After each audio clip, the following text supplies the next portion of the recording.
It's Mark Husson's Astrology Hour. Time for you to expect something wonderful.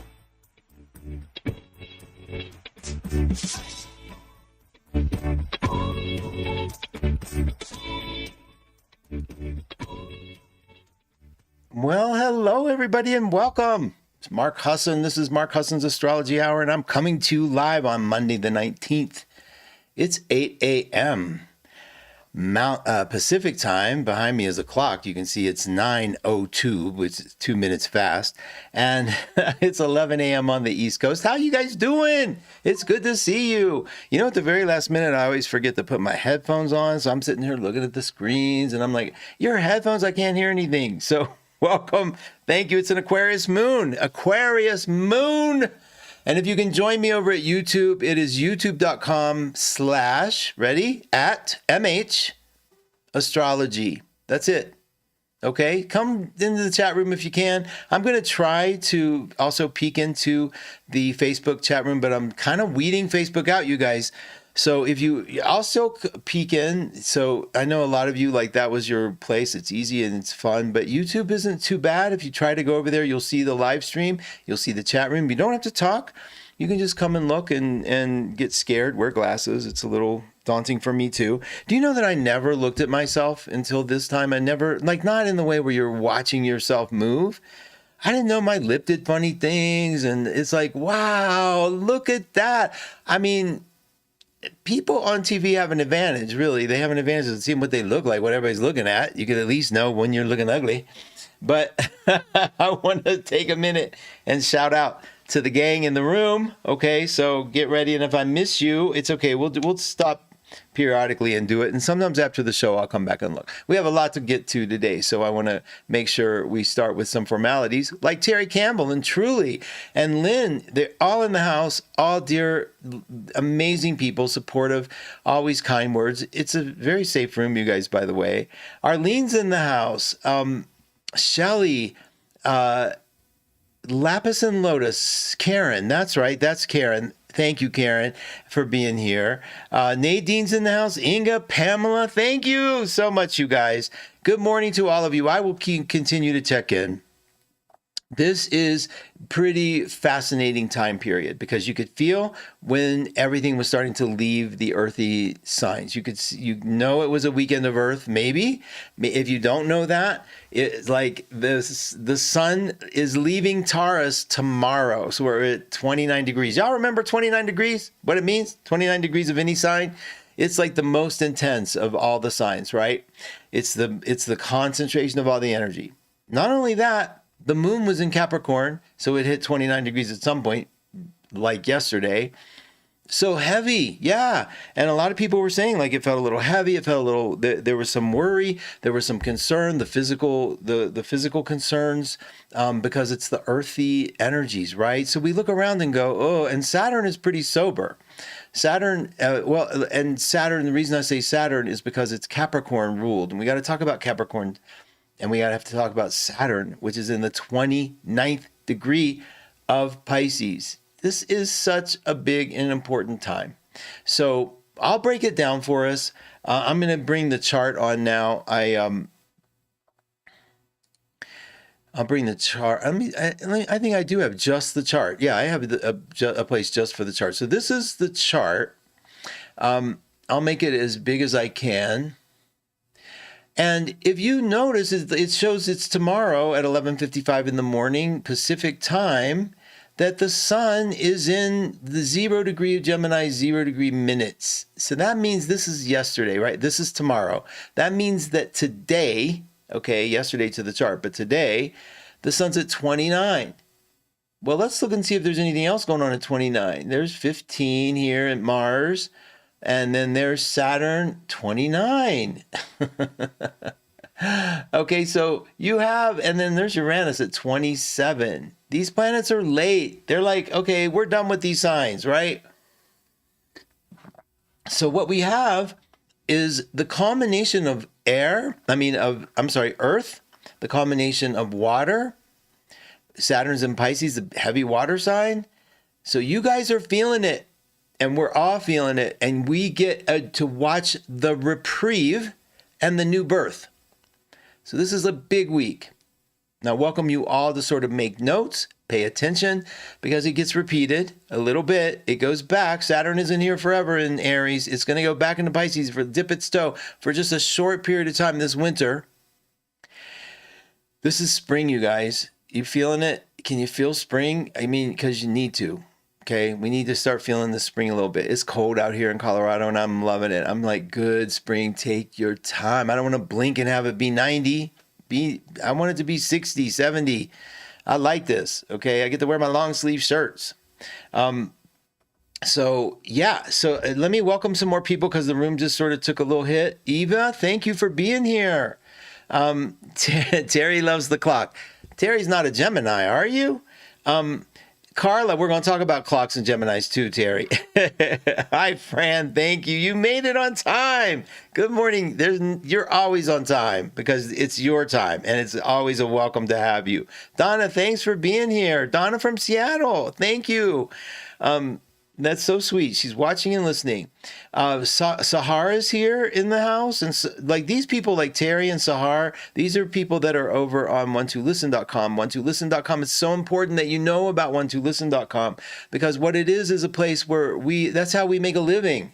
That's the place where these guys are the top of the top echelon of advice givers, of psychics, of intuitive, of astrologers. And we want you to be a part of that. Okay, and it's 12 Listen. That's why 12 Radio. Everything's 12, right? It's all astrological. Yeah, it's like gravity ramped up. She said over the weekend. You know that's true. And yay! So hi, and Donna. Thank you. It's been a while. It's good to see you. Thanks for making it. All right. So here's the thing, you guys. I want to go slow. We're at the very last degree of Taurus, right? So gravity ramped up is a good way to put it. Take a look in your chart, on the outside wheel of your chart. And I'm moving my mouse around the outside of this wheel. And these outside lines, these positions, that's where find Taurus in your chart. Like on this chart here, Taurus is on the very top of this chart. It's at the noon position. And you have a chart. Eventually, you'll. If you don't have a chart, you don't need to worry about it. But if you do have a chart, you want to find Taurus because that's where the sun is illuminating right now, and it's going to leave Taurus tomorrow, and it's going to enter Gemini. So there's a transition. Anytime there's a transition, okay, we get a little wonky. It can be wonky for a minute while we get our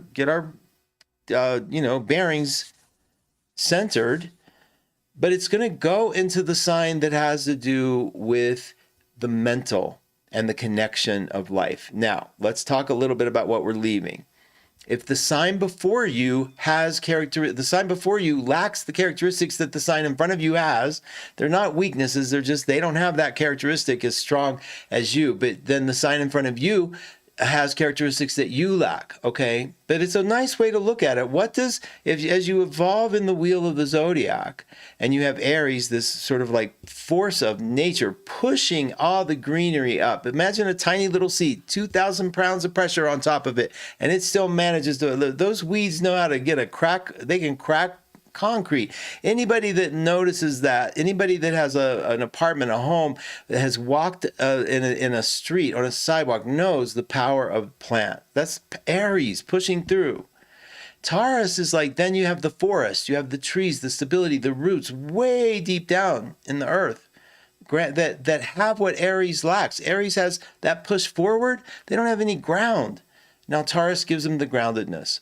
And then on top of that, I did the little wheel, but I erased myself from the big wheel. So hang on just a second. There's no point in coming and staring at a chart. Okay, so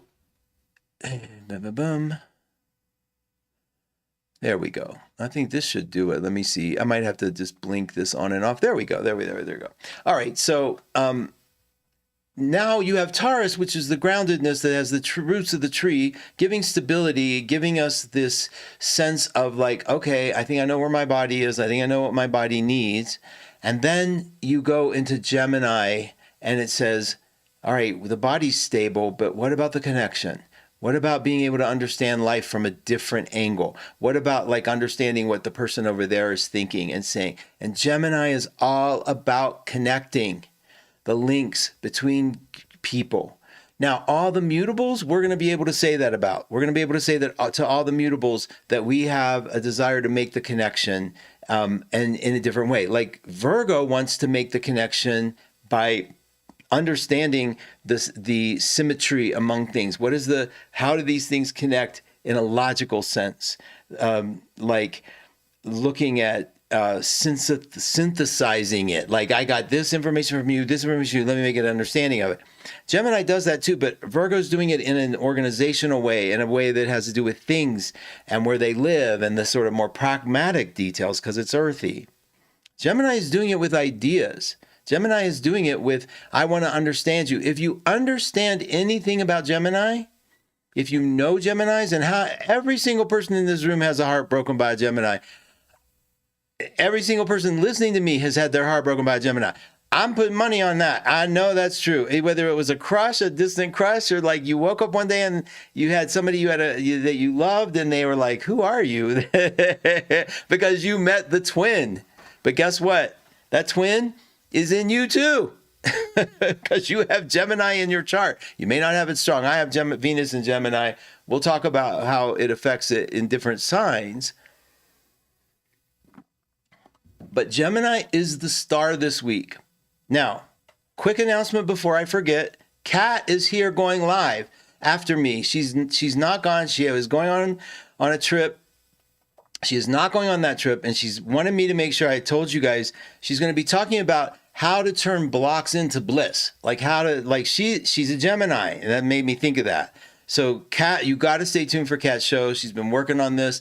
That she is in a state like she does this Gemini thing where she'll have an experience and she'll turn it into a teaching moment and she'll turn it into wisdom. But she might go through, the Aries in her might go through the gates of hell to come back up and do it. And that's what makes it so permanent and so exciting when she does it, because she has Virgo rising. So she's synthesizing it to get it out to you. She has both of those factors, Gemini and Virgo.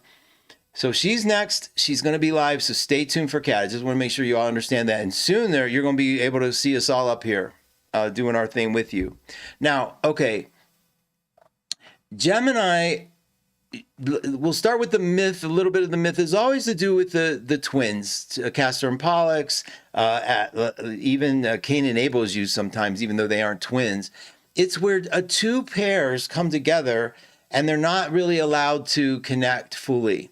And in Gemini, what we see is this part of the emotional body and the mental body.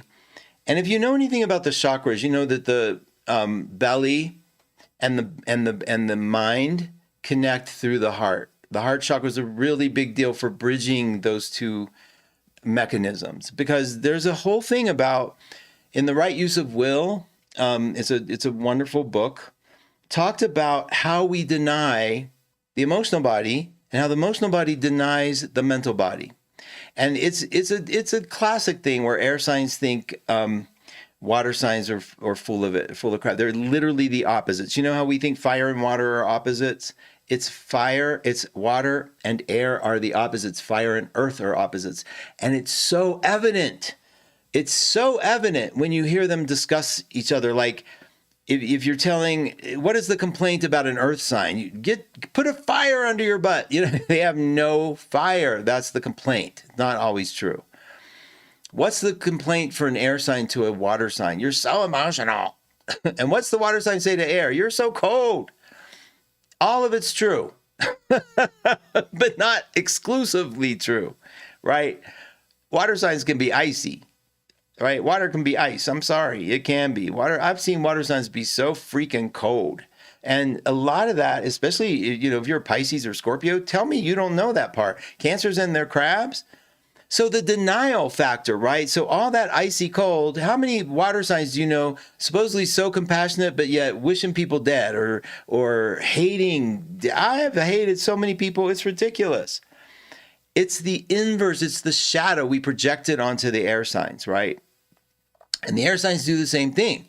They have this deep connection. They feel it, but ooh, You're feeling all that energy. Like they throw it back on the water signs. You're making all these decisions emotionally where the air signs could be literally making it on a whim without foundation because they just need it done. But they project the emotional part onto water because they're denying their own. It's all about shadow and projection. So when you have Gemini in them, this emotional body at the lower belly, and then they have this mental body, they are at war. And what Gemini does, like Castor and Pollux, during the night and during the day, they have a moment where they can meet each other, but then it's move on. And what happens with Gemini? You find Geminis, my camera just winked at me because I did a hand signal, so I'm trying to see something. Oh, no, it's still working. Go away. Get back. Get off my face. Get back. Let me see if I can do this again. Get back. There we go. Thank you. So in Gemini, what you see is this mental, like, discourse, ability to connect and understand things, the diplomat, the person who can take this, the translator, right? You ever have a Gemini need to be in the room to translate for you, to be a diplomat? It's crazy, okay? I will. I don't think she has it yet. The Kat's channel isn't up yet, but she's coming. She is, but she's going to be live on the radio today. Serena's going to have her show live too, streaming today too, and I'm going to have her put in there. We're coming though. My point is we're coming slowly but surely. We're all going to be live. I think a lot of us are going to be live for you like this because everybody's like, if Mark can do it, literally they know how much I didn't want to be in front of a camera for y'all. I hate that. I mean, I'm Scorpio rising. You know, I mean, I know y'all are like, yeah, you do it. You secretly want it. It's like, whatever. You can believe whatever you want. This has never been easy for me. But here I am letting you do it. And I think people are like, it's not so bad. And I'm so much prettier than him. So I think it gives people a little encouragement. Okay, so Gemini has this thing where they have to push down some of that emotion and deal with the world. And at some point, the emotional body comes up and says, you're going to deal with me. And then you have the true, one of the saddest things you'll ever see, a depressed Gemini, right? But it is true. They have they go through their moments where they have to pull it in. And it is awful. Like at some point you're like, no, please come back and deny everything. Come back and be your denying self. Like weave history for me again. I love it because some of my dearest friends are Geminis. And they have this amazing ability to create reality. Like if I need I'm going to say it's gaslighting, but that has a lot of political implications and blah, blah, blah. But you know what?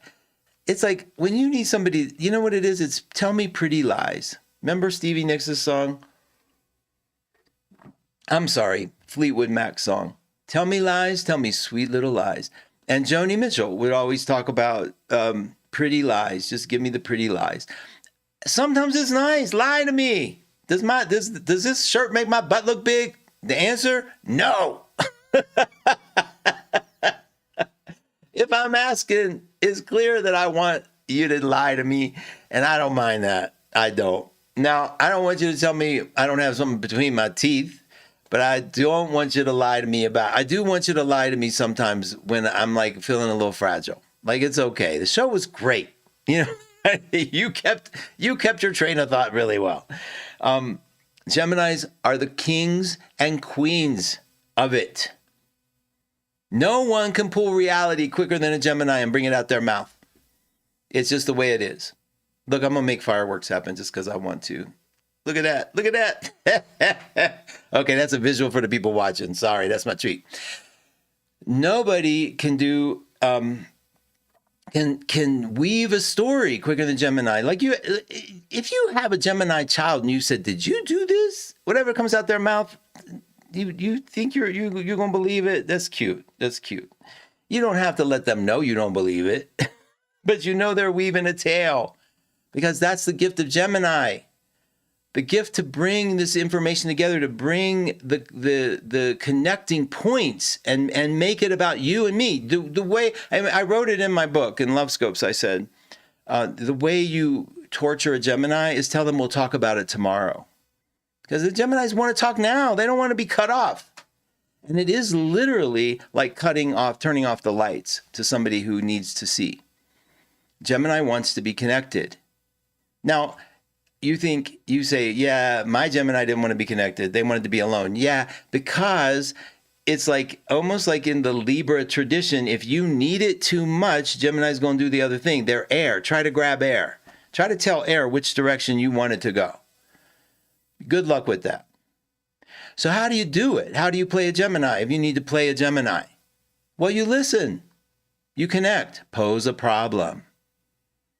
It's like, you guys, it's really easy. Pose a problem that Gemini needs to solve. They can't help us solve it. And you get two things in one. You get a solution to your problem and you get a connection. It's it.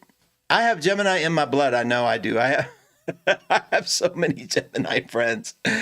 I love them, and I know better than to count on it. You don't count on it. It's like tomorrow's another day. Today is this moment. It's infinite, and then it changes, and it changes in maybe an hour. But appreciate that moment when you have it. And nails on a chalkboard to Gemini. Nails on a chalkboard to Gemini.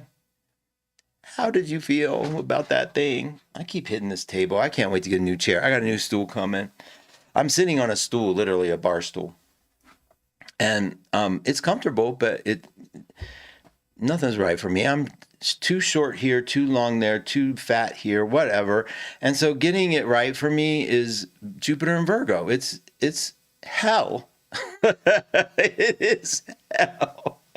I have Jupiter and Virgo, Mars and Pisces. Mars and Pisces needs a mess. Jupiter and Virgo needs it neat.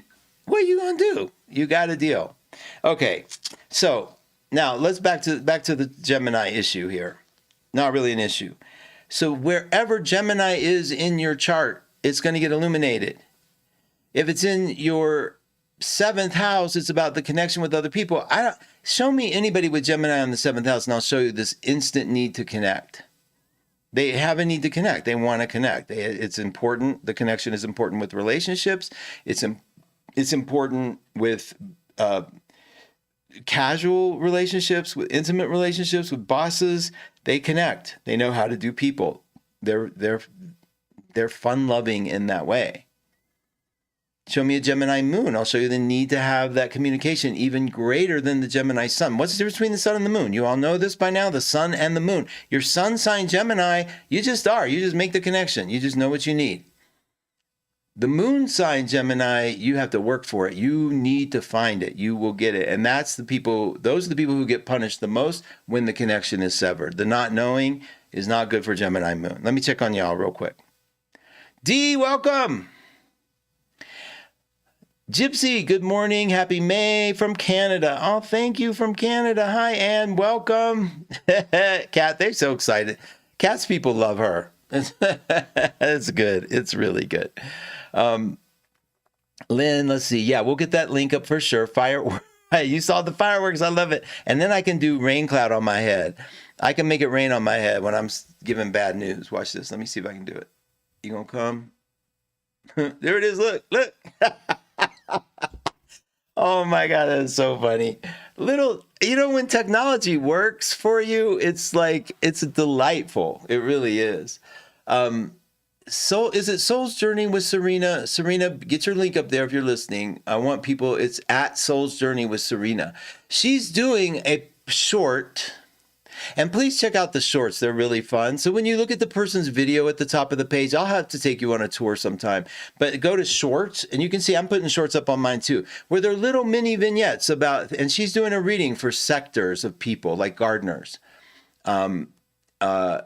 daycare people, day workers, readers. It's crazy. It's really brilliant. And so proud of I call them my people because I'm a clans person, right? Not the clan, not the Ku Klux Klan.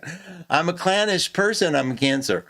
I laugh because anybody that knows me knows, okay, that would be embarrassing. All right. Gemini in the 7th here. Hey, Shelley. Gemini rising, Gemini 12th house. Okay. I'll go over them because I know y'all are curious. As the sun goes into the 12th house, that's every year this time who was that? Gemini in the 12th. Karen. As it goes into your 12th, it's kind of like a time you might want to pull in a little bit. You might like, why does everybody love spring? I just feel like I want to get internal.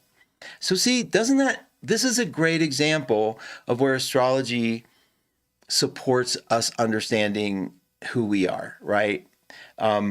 It's a great, like, you might have grown up your whole life like everybody loves spring but me, what's wrong? And then you see, gosh, it's because the sun goes into your 12th house because you're ready to burst out and the summer will be different. So in your seventh, we talked about in the seventh, it's going to be about people and making connections. You're going to come up. You got yourself ready for the winter. You're like in a perfect cycle when you're a Sag rising, right? Because you're a Sag rising, everything's at the lower part of the chart. The sun's, wait a minute. You know, that makes Gemini in the seventh, right? So as it comes up, it went to the sixth house, you're getting your health together. And then the seventh house, it's spring, you are ready. And then we have, what else we got? Serena posted her link in there. Thanks, Serena. Life Journeys with Serena. Life Journeys. So at Life Journeys with Serena, literally youtube.com, and then you put the @ sign. Like we're gonna figure this out. We're loving YouTube so much. Let's see. Terry knows I'm being tangential, right? And so I'm sort of emulating the Gemini energy under a Taurus sun. It's not here yet, so we're doing under all this fixed energy. I'm jumping around, so it is a little jumpy, but she's not making fun of it. Thanks, Terry. You're always so loving. Terry is really great. So if you have the Sag rising, you love this time period because you start coming out. Now, I can manipulate the chart here a little bit and go hour at a time and just remind myself, like this is Leo rising. If you're a Leo rising, Gemini's in the 11th. So it's about other people. This should be about colleagues and coworkers. Let's see if that's true. About friendships. Let's see if you're going on a trip with somebody or your friends become the focus for you. It's so interesting because this is the sun. This is illuminating a certain area of your life. Let's see how that we get to understand that house a little better because we know that it's getting illuminated for a month. Okay, so then if we move it, wait a minute, why am I doing a month? Let me just change this to hour. Yeah, there we go. Hour, okay, and then, oh, I know what's going on. Hold on, you guys, give me, I hate this thing, I just hate it. There we go, get one, mark one, there we go. Now just hit that forward, there we go. Let's do Cancer. If you're a Cancer rising, then Gemini's in your 12th. We talked about that. A time of internal. It'll come. Your time will come in the summer where you'll pop out. But a little bit where it looks like the world is connecting and having a better time maybe than you. Or it's a little time where you're more private and having more intimate conversations. Not a big deal, but see if that's true for you. Okay, and then let's move this. Why is this moving so slow? I got to figure out what I'm doing wrong. AM. Oh, it's this thing. Can I throw it out the window? Somebody, please. Hold on just a minute. I see what it's doing. I need to do, let me just do, hold on. Give me a second here. Let me do 2 hours. And it's staying at the same, you know what it's doing? It's just staying at the same rising sign, which I don't want it to do. Hold on. Bear with me. Silly, silly, silly. That isn't right. It shouldn't be doing that. There we go. That's better. That's better. That's better. Good, good, good. All right. If you're a Taurus rising, Gemini's in your second house, which means see if it's like double whammy. Your security is like in focus. So if you're a Taurus rising, have you been looking at your finances? Are you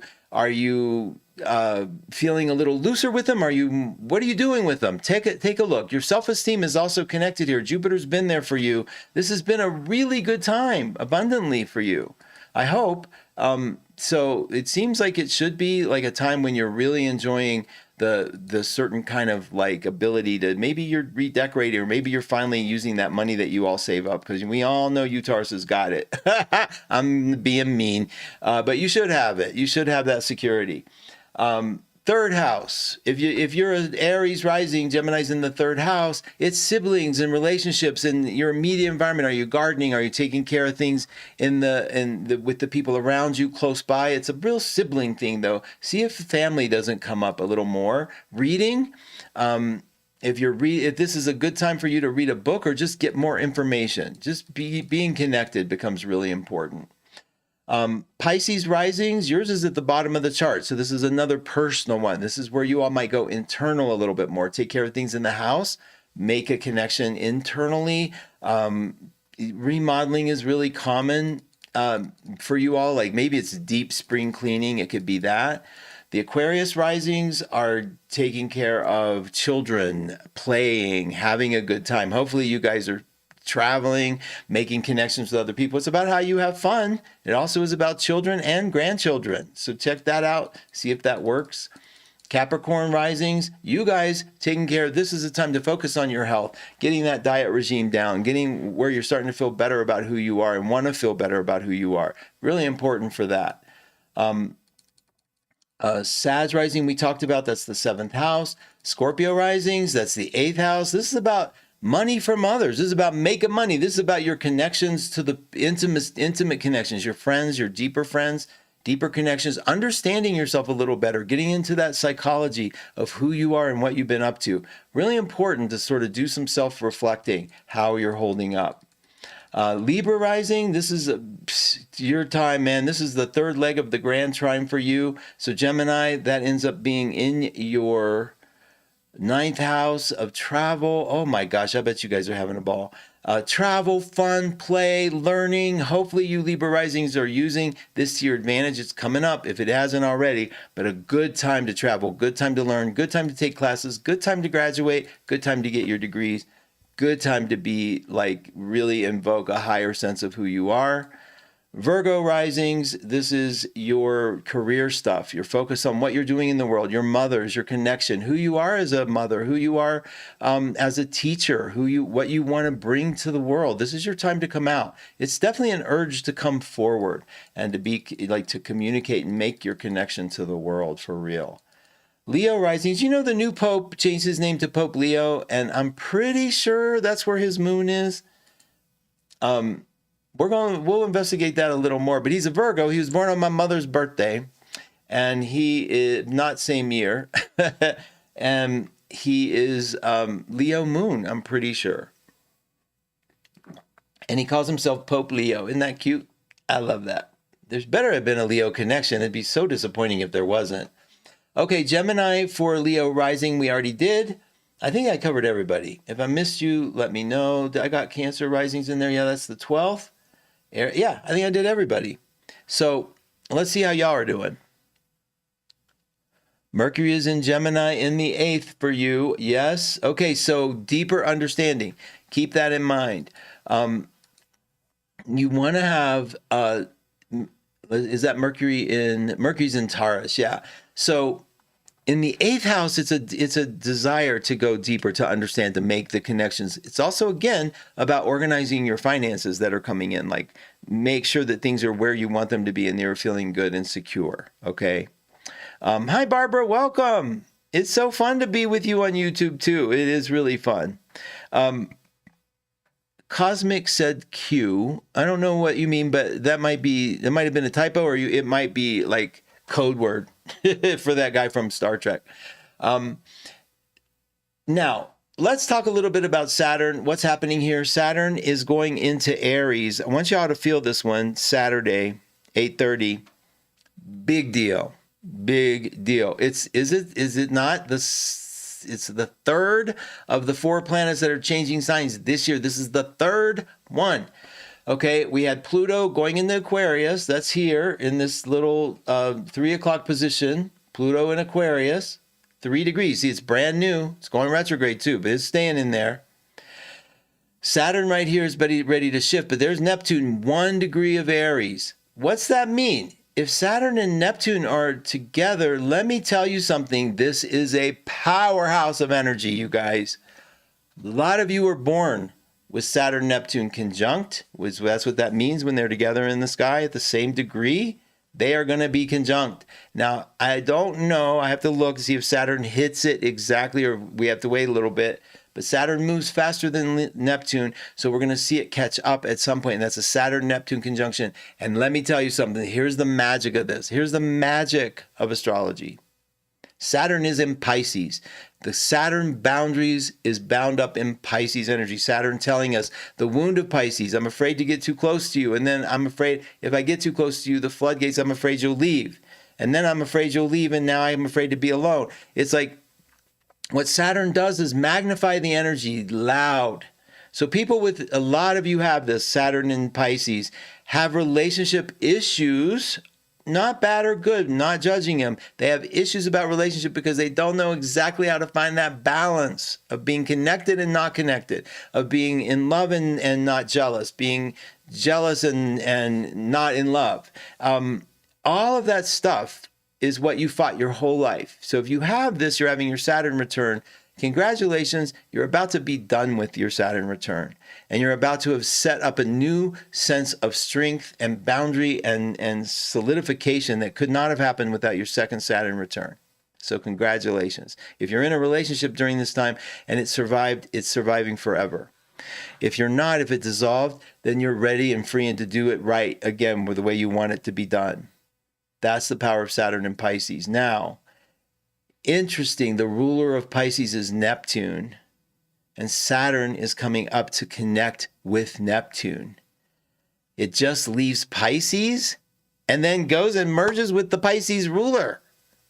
Like, oh, so we get the lesson without that wound, pretty much, but we also have a new lesson emerging. So, first of all, thank you, universe, for making it the transition easy. It's not just popping out of Pisces. It's popping out of Pisces and then sort of swimming in the Pisces waters for a little bit while it hits Aries.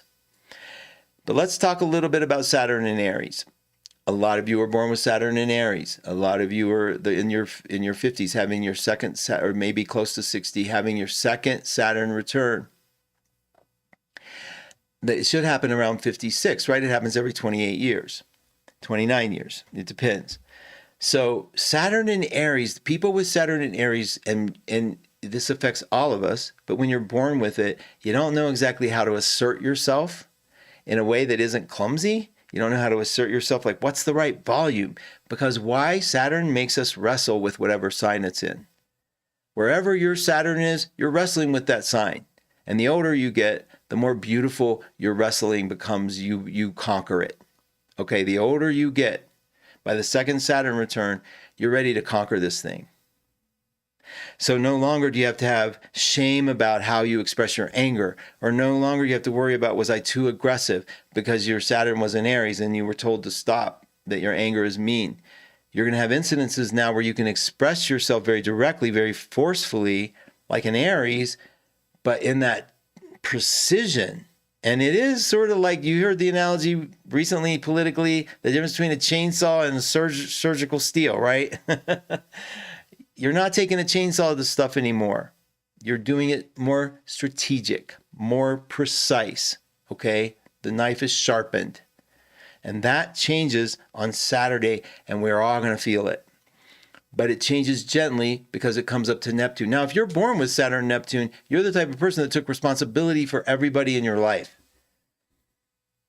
Okay? And I think as Saturn went on and came back around and hit your Neptune and Saturn again, you learned how to stop doing that. Like one of the biggest lessons for Saturn Neptune people was to drop this sense of duty and responsibility to every single life form that is around us. Okay? And so you see a lot of guilt in the Saturn Neptune people. And if you are a Saturn Neptune person, you'll know it. If you studied astrology, you know that your Saturn and your Neptune are close together, that you've taken care of the world in a way that was like overly responsible. Like you feel responsible for everything. It's Neptune bleeding Saturn out into the world. Well, that's now. If you have a baby born during this time, they have a Saturn Neptune conjunction, they are going to have a sense that they're responsible for everything that happens in the family. Guilt, horrible guilt. So what you want to do if you have a child during this time, if as the babies are coming with a close Saturn and Neptune, you don't want to offer them you don't want to even imply that they're responsible for the mood or the tone of the family. Now, at the same time, you want them to know that they can affect the family mood. That's the power of being a person. But if somebody's sad, it's not their fault necessarily. How we react to people is our responsibility.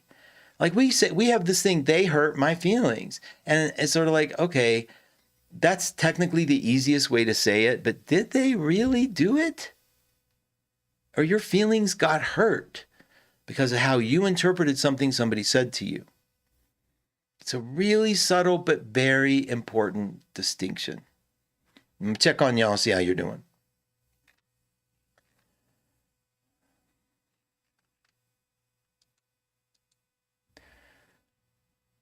Okay, good. I think we're good. You all are seem to be okay. And I wanted to just hit refresh on Facebook real quick, you guys. Hold on.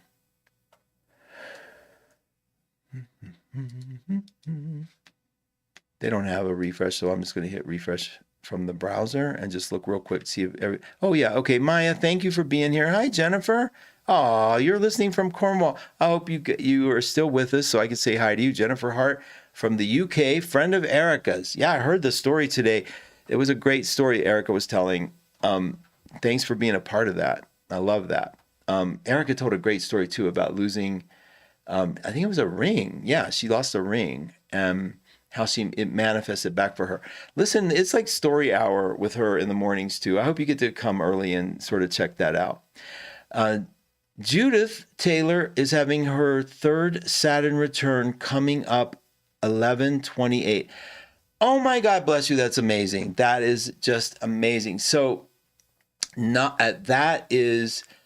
third one is where we take off all the do you see my celebration? Third one is where we take off all the stops. Like now it's like you get it. Saturn's been around the chart 3 times. There's not anything that is going to surprise you. You're kind of free to do your life. I love that. Congratulations. Happy Saturn return to you. So you guys, Saturn is now going back into Aries just for a little bit of time, and then it retrogrades back into Pisces like Pluto did in the end of the year, and then it comes out. Let me tell you when it comes out permanently.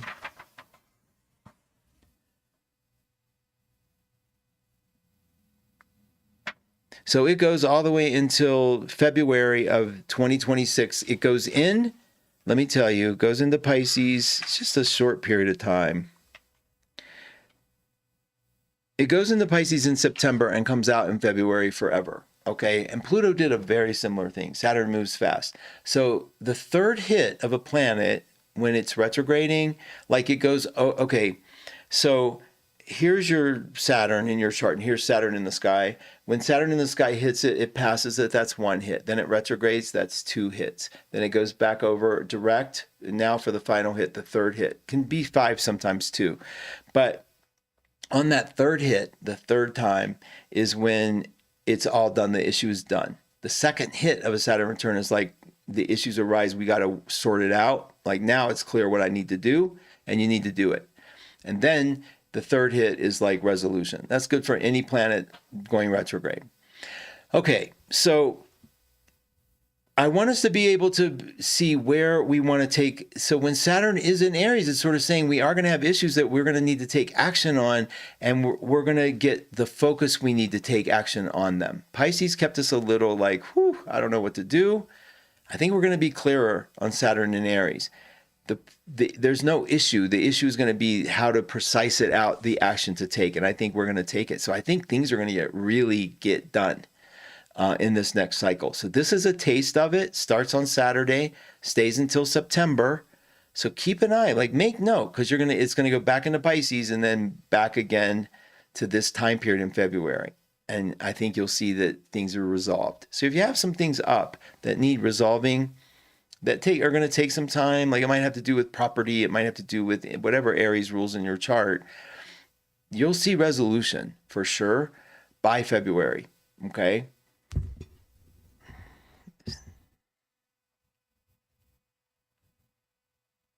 Hi, Laura, thank you.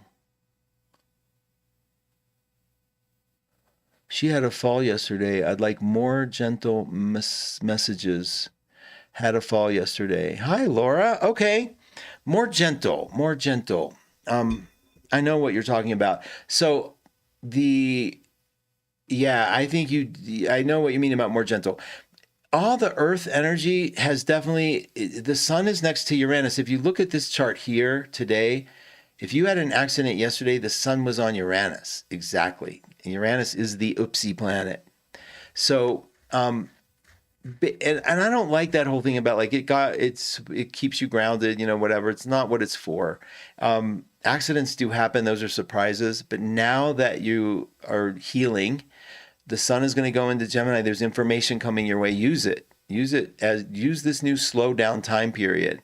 I'm sorry that you had an accident. That's terrible. And anybody else? That was a Sun Uranus conjunction yesterday. That was big. Were there any other accidents? Were there anybody else involved in things that were surprising news? Because that's a big transit to have to go through. But that's the other one that's kind of changing. Uranus is going to be leaving Taurus too. So we're going to see a lot more innovation, a lot more ability to manipulate the physical world. It's going to be a little easier. So happy healing. Good luck to you, Laura. That's I'm sorry that happens. I hate that stuff. Yeah, I'm noticing the Aquarius moon too with the ruler of Uranus. Like we're going to hear stuff like that. So happy healing. Good luck on that. All right, let's wrap it up. We have the Aquarius moon today, Aquarius moon tomorrow. Gemini's birthday starts tomorrow. So if you know Geminis, they start in. If you haven't said happy birthday to Tauruses that you probably missed their birthday. They won't hold it against you as long as you make it up with amazing amounts of gifts. I am so glad you're okay, Laura. I don't want you to hurt yourself or feel bad for yourself. So this week we're going into the Gemini fix, but Pisces moon.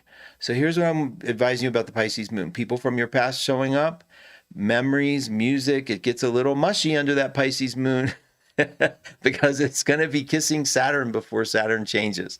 So there's a lot of emotional energy. And I want to remind you guys, as the emotional energy comes up, it's lovely. Be with it. And remember this tip, please. Your feelings want you to feel them. Your thoughts want you to think them. There is nothing asking you to take action on either front. Okay? Feel your feelings, think your thoughts, take action only when you're clear of what you need to do. All right? And that's going to happen a lot this week. The moon goes into Aries. It's so funny. It's tracking Saturn. So the moon is on Saturn when it's in Pisces, right? And then Saturn hits Aries and the moon will be in Aries visiting, saying, hey, so we're going to feel this energy pop forward. If you feel a little wonky on a particular day, now we are going into the new moon cycle. So moon's losing light. You might feel a little slippery slope. Do some things to take care of yourself. Stay away from anything that upsets you. Do you need to watch the news every day? Really? Stay away from it. It'll still be there when you come back, I promise you. And you'll have friends that I know are dying to make you upset and tell you what's going on. And then keep the remembrance. I had two things happening at once over here. So keep the remembrance that you're no, honey, I'm sorry. My little baby is just scratching my leg like crazy. I want to bring him up here so you could see him, but okay, sorry. You know how easily I get distracted. I have a Gemini moon, sun, and rising. My soul family. Great show, Mark. Wonderful reminder about our thoughts and feelings. Thank you so much, Lynn. Thanks for being here always. So we got the Pisces happening. We go into your feelings.